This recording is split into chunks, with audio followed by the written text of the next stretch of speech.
அறிவித்ததை விட கூடுதல் வேலை வாய்ப்புகளை உருவாக்கியுள்ளோம். தொழில்துறை அமைச்சர் TRB ராஜா பேட்டி. செமிகண்டக்டர் மையமாக தமிழ்நாடு மாறும் என அமைச்சர் TRB ராஜா பெருமிதம்.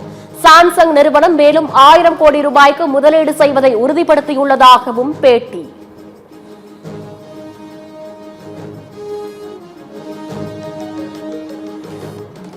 வீடுகளுக்கு 100 Mbps வேகத்தில் 200 ரூபாய் கட்டணத்தில் இன்டர்நெட் இணைப்பு ஏற்படுத்த திட்டம். சட்டப்பேரவையில் அமைச்சர் PTR பழனிவேல் தியாகராஜன் அறிவிப்பு.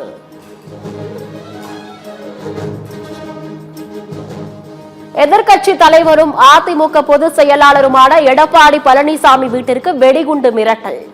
இமெயில் மூலம் மிரட்டல் வந்த நிலையில் வெடிகுண்டு நிபுணர்கள் சோதனை.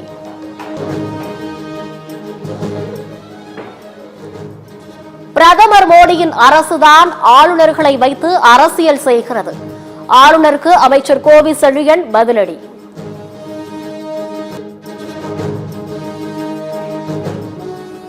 சென்னையில் எடப்பாடி பழனிசாமி தலைமையில் அதிமுக மாவட்ட செயலாளர்கள் கூட்டம். செங்கோட்டையன் உள்ளிட்டோர் பங்கேற்பு. கள்ளக்குறிச்சி மாவட்டம் உளுந்தூர்பேட்டை DSP பிரதீப் காத்திருப்போர் பட்டியலுக்கு மாற்றம்.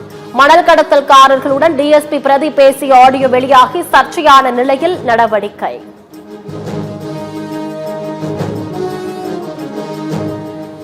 வக்ஃபு சட்டத்திருத்தம் தொடர்பாக உச்சநீதிமன்றத்தில் மத்திய அரசு பிரமாண பத்திரம் தாக்கல். சொத்துக்களை ஒழுங்குபடுத்துவதற்காக மட்டுமே திருத்தங்கள் உள்ளன என்று மத்திய அரசு விளக்கம்.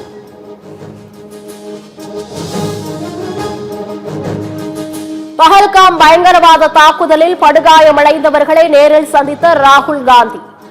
அனந்தநாக்கில் உள்ள மருத்துவமனையில் சிகிச்சை பெற்று வருபவர்களை சந்தித்து ஆறுதல்.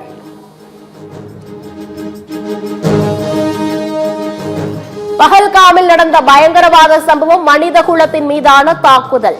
அன்பையும் சகோதரத்துவையும் அழிக்கும் வெட்கக்கேடான முயற்சி என்றும் ராகுல் காந்தி எக்ஸ் தளத்தில் பதிவு.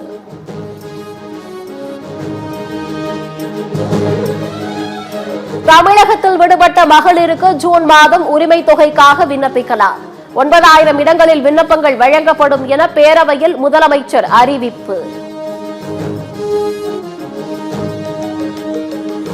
அனைத்து மாநில முதலமைச்சர்களுடன் மத்திய உள்துறை அமைச்சர் அமித் ஷா தொலைபேசி மூலம் பேச்சு. மாநிலங்களில் உள்ள பாகிஸ்தானியர்களை உடனடியாக வெளியேற்ற வலியுறுத்தல். தமிழ்நாட்டில் 200 பாகிஸ்தானியர்கள் இருப்பதாக குடியுரிமை அதிகாரிகள் எடுத்த கணக்கெடுப்பில் தகவல். தமிழ்நாட்டில் தங்கியிருக்கும் பாகிஸ்தானியர்களை வெளியேற்றும் பணி தொடக்கம்.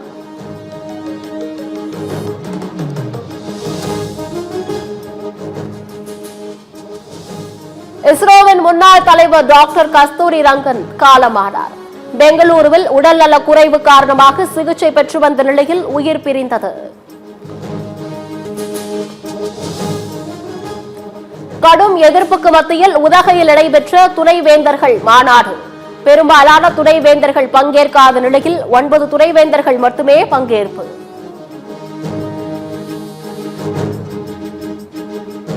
மாநாட்டில் பங்கேற்க கூடாது என துணைவேந்தர்கள் காவல்துறையினரால் மிரட்டப்பட்டுள்ளனர். துணைவேந்தர்கள் மாநாட்டில் ஆளுநர் RN ரவி பகிரங்க குற்றச்சாட்டு.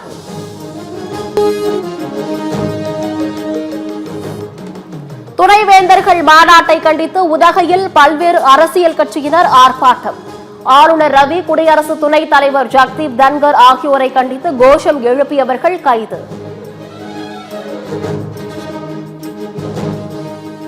பல்கலைக்கழக துணைவேந்தர்கள் மாநாட்டை கண்டித்து சென்னையில் கம்யூனிஸ்டுகள் போராட்டம்.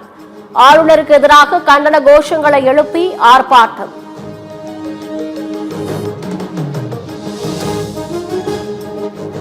பொன்னியின் செல்வன் பட விவகாரத்தில் நீதிமன்றத்தில் 2 கோடி ரூபாய் செலுத்த இசையமைப்பாளர் AR ரஹ்மானுக்கு உத்தரவு. வீரா ராஜா வீரா என்ற பாடல் சிவா ஸ்துதி பாடலை போலவே உள்ளதாக தொடரப்பட்ட வழக்கில் டெல்லி உயர்நீதிமன்றம் ஆணை. புதுச்சேரி ஜிப்மர் மருத்துவமனைக்கு இமெயில் மூலம் வெடிகுண்டு மிரட்டல். மோப்பனாய் உதவியுடன் வெடிகுண்டு நிபுணர்கள் சோதனை.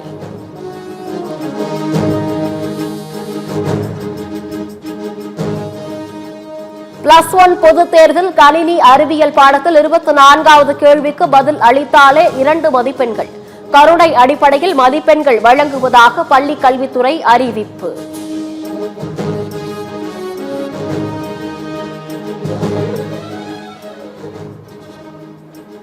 நெல்லை இருட்டுக்கடை உரிமை யாருக்கு என்ற விவகாரத்தில் மீண்டும் எழுந்த புதிய பிரச்சினை. உயிலில் இருட்டுக்கடை ஹல்வா தனது பெயரில் உள்ளதாக தற்போதைய உரிமையாளராக உள்ள கவிதாவின் சகோதரர் நயன் சிங் அறிவிப்பு.